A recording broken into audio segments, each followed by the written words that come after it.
தொடர்ந்து நெல்லை மாவட்டம் சேரன் மகாதேவி அருகே 100க்கும் மேற்பட்ட ஏக்கர் நன்சை நிலங்கள் நீரில் மூழ்கி இருக்கின்றன. இது தொடர்பான கூடுதல் விவரங்களோடு இணைகிறார் மண்டல தலைமைச் செய்தியாளர் சிவமணி. தற்போது ஏராளமான ஏக்கர் நிலங்கள் மழைநீரில் மூழ்கி இருக்கின்றன. விவசாயிகளினுடைய பிரதான கோரிக்கை என்னவா இருக்கு?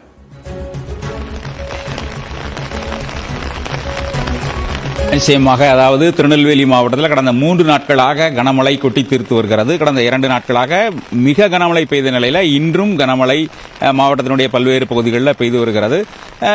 ஏற்கனவே கடனா மற்றும் ராமநதி அணைகளிலிருந்து 22,000 ஏக்கர் தண்ணீர் திறக்கப்பட்டுள்ள நிலையில் இந்த தண்ணீரும் தாமிரபரணி ஆற்றில் வருகிறது. காட்டாற்று வெள்ள தண்ணீரும் வரக்கூடிய நிலையில் 70,000 முதல் 80,000 கனஅடி தண்ணீர் தாமிரபரணி ஆற்றில் ஓடுகிறது. இதன் காரணமாக தாழ்வான பகுதிகளில் தண்ணீர் தேங்கி இருக்கிறது. ஆற்று படுகையில் இருக்கக்கூடிய விவசாய நிலங்கள் முழுமையாக தண்ணீரால் சூழப்பட்ட காட்சிகளை நம்ம பார்த்துக் கொண்டிருக்கிறோம். நம்முடைய ஒளிப்பதிவாளர் பொன்மணி காட்டக்கூடிய காட்சிகளை பார்க்கலாம். இந்த பகுதியில் நூற்றுக்கணக்கான ஏக்கர் நஞ்சை நிலங்கள் முழுமையாக அது நஞ்சை அந்த பயிரே தெரியாத அளவுக்கு குளங்கள் போல காட்சியளிக்கிறது. வாழைகளும் சுமார் இந்த கிராமத்தில் மட்டும் சுமார் ஒரு 25,000க்கும் மேற்பட்ட வாழை மரங்கள் அவர்கள் நட்டிருக்கக்கூடிய நிலையில் 10,000க்கும் மேற்பட்ட வாழை மரங்கள் சாய்ந்திருக்கிறது. அடுத்த மாதம் முதல் அவர்கள் குலை தள்ளி அவருடைய அதிலிருந்து அதற்கான ஈல்டை எடுக்கக்கூடிய அந்த சூழல் இருக்கக்கூடிய நிலையில் தற்போது அந்த மரங்கள் சாய்ந்திருப்பது அவர்களை மிகப்பெரிய வேதனையில் ஆழ்த்தி இருக்கிறது. ஏற்கனவே கடந்த ஆண்டு பெய்த பெருமழையின் காரணமாக கடந்த ஆண்டு டிசம்பர் 17-18 காலகட்டத்தில் பெய்த பெருமழையின் காரணமாக மிகப்பெரிய இழப்பை இந்த கிராமத்து மக்கள் சந்தித்திருக்கிறார்கள். மீண்டுமாக இந்த ஆண்டும் இதுபோன்ற பாதிப்பு அப்படிங்கிறது மக்கள் மத்தியில் விவசாயிகள் மத்தியில் மிகப்பெரிய அதிர்ச்சியை ஏற்படுத்தி இருக்கிறது. இந்த பகுதியில் இந்த விவசாயிகள் நம்மோடு இருக்கிறாங்க, அவங்கள்ட்ட கேட்போம். சொல்லுங்கய்யா, எப்படி போன வருஷம் எப்படி இருந்துச்சு, இப்போ எப்படி இருக்குது, எவ்வளவு நாள் அந்த தண்ணி எத்தனை நாளா தேங்கி இருக்கு? தண்ணி இன்னையோட 3 நாள் ஆகுதுங்க.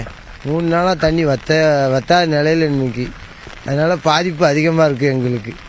நெல் பயிர் பூரா இன்னும் ஒரு நாள் இருந்தாலே இதுக்கு மேல இதை வச்சு ஒன்றும் செய்ய முடியாது, சேதப்படுத்தும். வாழை சுமார் ஒரு 10,000 வாழை சங்கந்தரடு கிராமத்தில் பூரா சேதமாயிட்டு. போன வருஷம் பட்ட அடியில் இந்த வருஷம் வாழை குறைவு.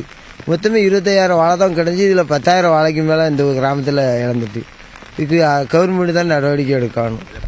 உங்களுக்கு எவ்வளவு வாழை நீங்க எவ்வளவு வாழை நட்டிருந்தீங்க, உங்களுக்கு எவ்வளவு பாதிப்பு ஏற்பட்டு? நமக்கு 3,500 வாழையில 3,000 வாழை முழுசாவே போயிட்டு நமக்கெல்லாம். மித்த ஆட்களுக்கு அது போய் ஒரு 7,000 வாழை, இன்னொரு 1,000, 500 அந்த மாதிரி நிறைய ஆட்களுக்கு விழுந்திருக்கு.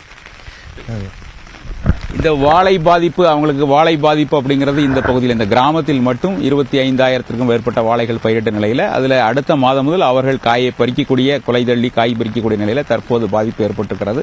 அதோடு மட்டுமல்லாமல் நெற்பயிர்கள் அப்படிங்கிறது பயன்படுத்தவே முடியாத நிலையில் முழுமையாக தண்ணீரில் மூழ்கி அழுகக்கூடிய நிலை ஏற்பட்டிருக்கிறது.